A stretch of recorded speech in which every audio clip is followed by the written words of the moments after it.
Today is my last day walking the Camino de Santiago. And like any traveler, I'm starting to feel a bit of melancholy mixed with happiness as I see this adventure coming to an end. But anyway, before we get emotional, let's see how this last day goes.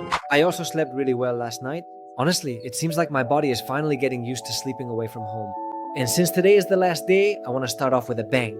In previous videos, I mentioned that for me, having toast for breakfast isn't the best way to fuel up for walking at least 20 kilometers. That's why today, for breakfast, besides toast, I ordered some eggs and bacon, and honestly, all I was missing was a Coke, and I would have had a full American breakfast here. And well, after a nice relaxed breakfast, it was time to start the day, and I began it accompanied by the group from Mallorca with whom I've shared so many moments on this adventure. Honestly, knowing that today is the last day and that we're only going to walk about 20 or 21 kilometers makes me literally take it as a stroll. On one hand, even though I can feel the accumulated fatigue from this week, I also notice how my body is gradually getting used to this pace of walking, and overall, this morning is actually feeling quite pleasant. Well, here we are, last stage of the journey. It's morning now, and we're passing through the very last stretches of nature before reaching the more urban area.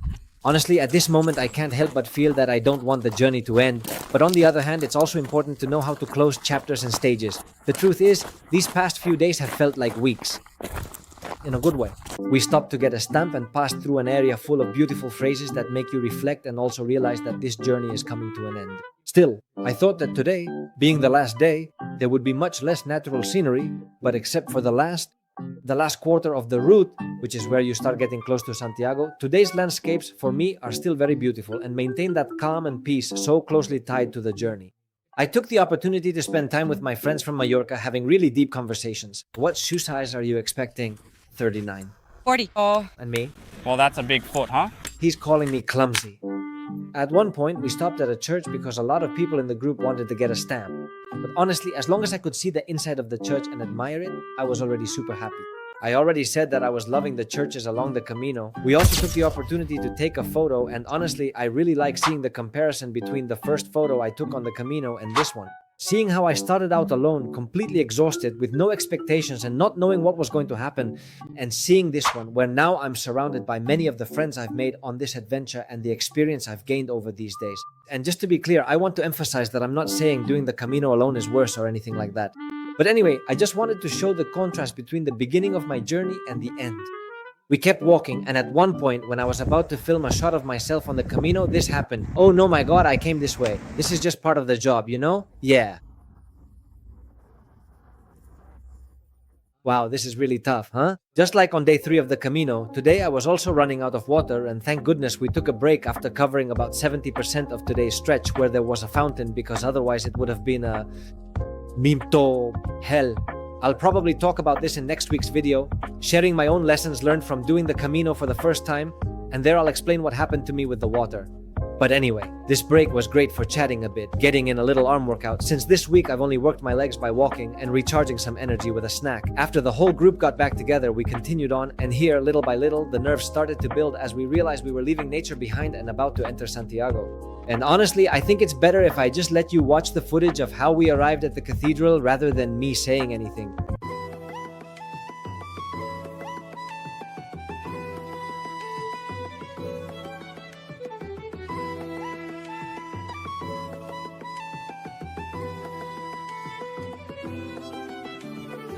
Wow, I have to admit that I thought arriving at the cathedral wouldn't be such a big deal for me, or that I wouldn't experience it very intensely, but arriving together with this group so full of energy honestly made me feel more emotional than I expected.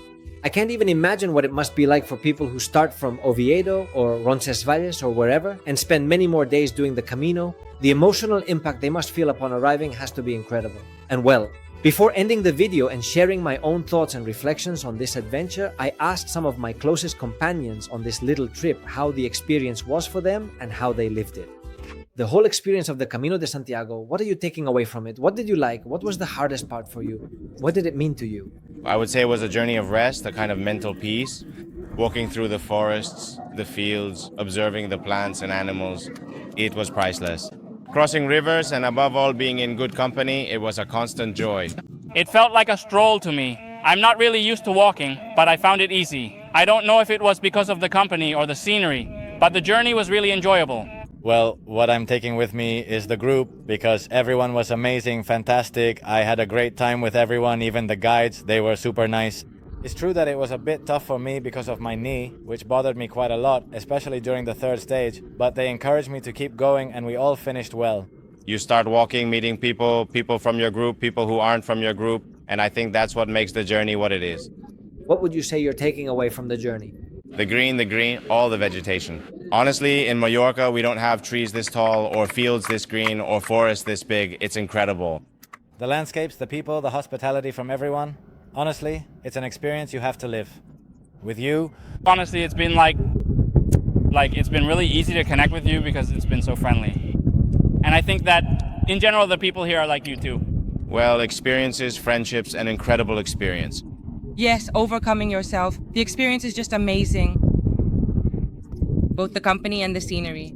The end, the reward of getting here is so moving. I didn't know I was gonna get emotional. It's been really beautiful. And just that you're capable of whatever you set your mind to. You do have a hard time, it's true. If you start getting blisters, sore feet, back pain, well, those are complications you might go through, but the reward is worth it. And if you had to sum up the entire Camino de Santiago in just one word, what would you say? Motivation, perseverance, And effort, peace. Delicious because of the food. I don't know, for me, the food really draws me in. Honestly, perfect.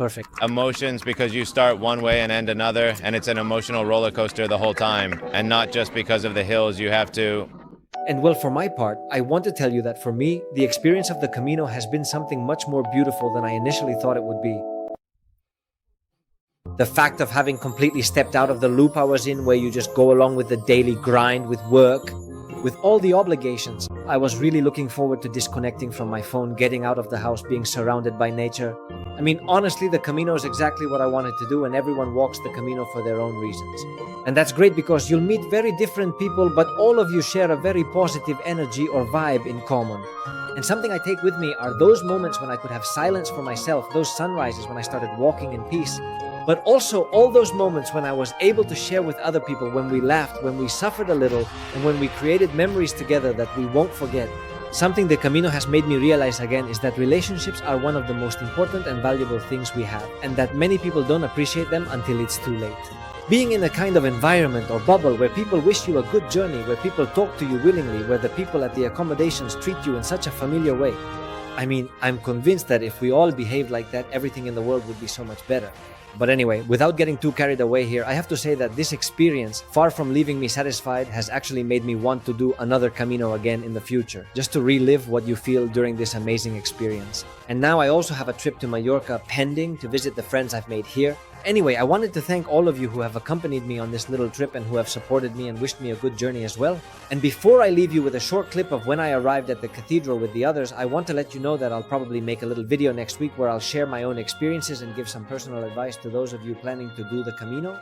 And again, thank you all so much. Well, what I would say the Camino has been for me, it's definitely been an experience, an adventure with ups and downs, both literally and metaphorically. And honestly, being able to enjoy going both with company and alone, has made the experience even richer. Meeting even strangers, foreigners, that has been something that for me has been incredible. I've also noticed little details. Advice I could give you that I hadn't heard myself before doing the Camino, which I think is really important, is something to keep in mind.